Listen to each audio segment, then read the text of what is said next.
ರೈತ ಈ ಜಗತ್ತಿನ ಹಸಿವನ್ನ ನೀಗಿಸುವಂತವನು. ಹಾಗಾಗಿ ಕಣ್ಣಿಗೆ ಕಾಣುವ ದೇವರು ಅಂತ ಯಾರಾದ್ರೂ ಇದ್ರೆ ಅದು ರೈತರು ಅಂತ ಹೇಳಿ ಭಾವಿಸ್ತಾನೆ.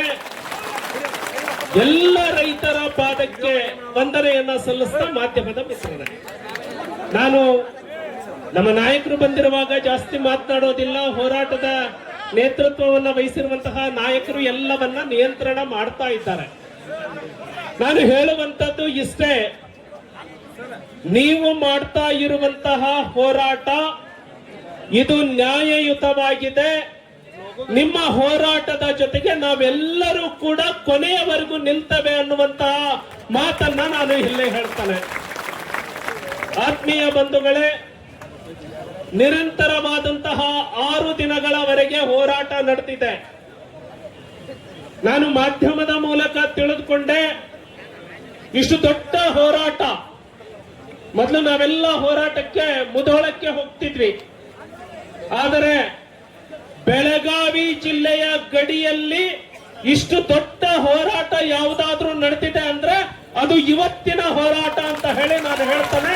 ಅದಕ್ಕೆ ಮತ್ತೊಮ್ಮೆ ನಿಮಗೆ ಅಭಿನಂದನೆಯನ್ನ ಸಲ್ಲಿಸ್ತಾ ಇದ್ದಾನೆ. ನಾನು ಮಾಧ್ಯಮದ ಮೂಲಕ ತಿಳಿದುಕೊಂಡೆ, ಜಿಲ್ಲಾಧಿಕಾರಿಗಳು ಒಂದು ಸಾರಿ ಬಂದು ಚರ್ಚೆಯನ್ನ ಮಾಡಿದ್ದಾರೆ.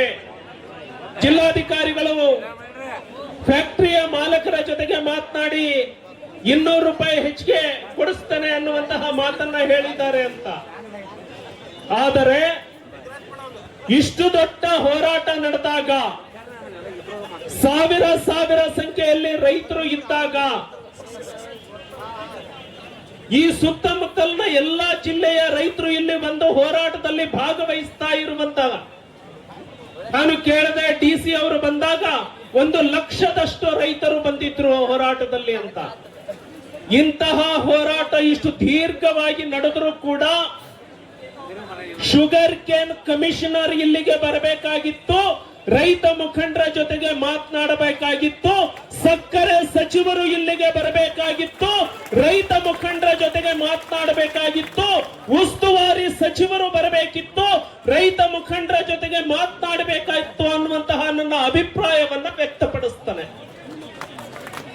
ಮಾತನಾಡುವಾಗ ಬಹಳಷ್ಟು ಜನ ಹೇಳಿದ್ರಿ, ಮಾತನಾಡುವಾಗ ನಮ್ಮ ಪೂಜಾರ್ ಅವರು ಹೇಳಿದ್ರು, ಬಿಜೆಪಿ ಪಕ್ಷದವ್ರದ್ದು ಇಷ್ಟು ಕಾರ್ಖಾನೆಗಳು ಇದಾವೆ ಅಂತ ಹೇಳಿ. ಮಾನ್ಯ ರಾಜ್ಯಾಧ್ಯಕ್ಷರು ಸ್ಪಷ್ಟವಾಗಿ ಇದನ್ನ ಮಾಧ್ಯಮಕ್ಕೆ ಈಗಾಗಲೇ ಹೇಳಿಕೆಯನ್ನ ಕೊಟ್ಟಿದ್ದಾರೆ. ನಾನು ಈ ಹೋರಾಟಕ್ಕೆ ಬಂದಿದ್ದು ರೈತರ ಪರವಾಗಿ, ರೈತರಿಗೆ ಧ್ವನಿ ಸೇರಿಸಬೇಕು ಅಂತ ಬಂದಿದ್ದೇನೆ ಹೊರತಾಗಿ ಅದು ಯಾವುದೇ ಪಕ್ಷದ ಶಾಸಕರು ಅಥವಾ ಪಕ್ಷದ ನಾಯಕರು ಶುಗರ್ ಫ್ಯಾಕ್ಟರಿಯನ್ನ ಇಟ್ಕೊಳ್ಳಿ, ಅವರ ಪರವಾಗಿ ವಾರಸುದಾರಿಕೆ ಮಾಡಲಿಕ್ಕೆ ನಾನು ಇಲ್ಲಿ ಬಂದಿಲ್ಲ ಅಂತ ಹೇಳಿ ಈಗಾಗಲೇ ಮಾಧ್ಯಮಕ್ಕೆ ಹೇಳಿದ್ದಾರೆ. ಹಾಗಾಗಿ ನಾನು ಕೇಳುವಂತದ್ದು ಇಷ್ಟ ಇದೆ, ಏನು ರೈತರು ಬೇಡಿಕೆಯನ್ನ ಇಟ್ಟಿದ್ದಾರೆ ಇದು ನ್ಯಾಯಯುತವಾದಂತಹ ಬೇಡಿಕೆ ಇದೆ. ರೈತ ಸಂಘದ ನೇತೃತ್ವದಲ್ಲಿ ನಡೀತಾ ಇರುವಂತಹ ಹೋರಾಟ, ಮತ್ತೊಮ್ಮೆ ರಿಪೀಟ್ ಮಾಡ್ತವೆ, ರೈತ ಸಂಘದ ನೇತೃತ್ವದಲ್ಲಿ ನಡೀತಾ ಇರುವಂತಹ ಹೋರಾಟ. ನಿಮ್ಮ ಬೇಡಿಕೆ ನ್ಯಾಯಯುತವಾಗಿದೆ.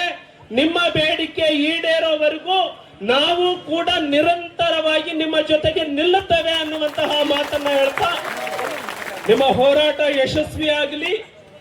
ಈ ಹೋರಾಟ ಮಾಡಿದ ಅನುಭವ, ನಿಮ್ಮ ಜೊತೆಗೆ ಬಿಸಿಲಲ್ಲಿ ಹೋರಾಟ ಮಾಡಿದ ಅನುಭವ ನನಗೂ ಇದೆ.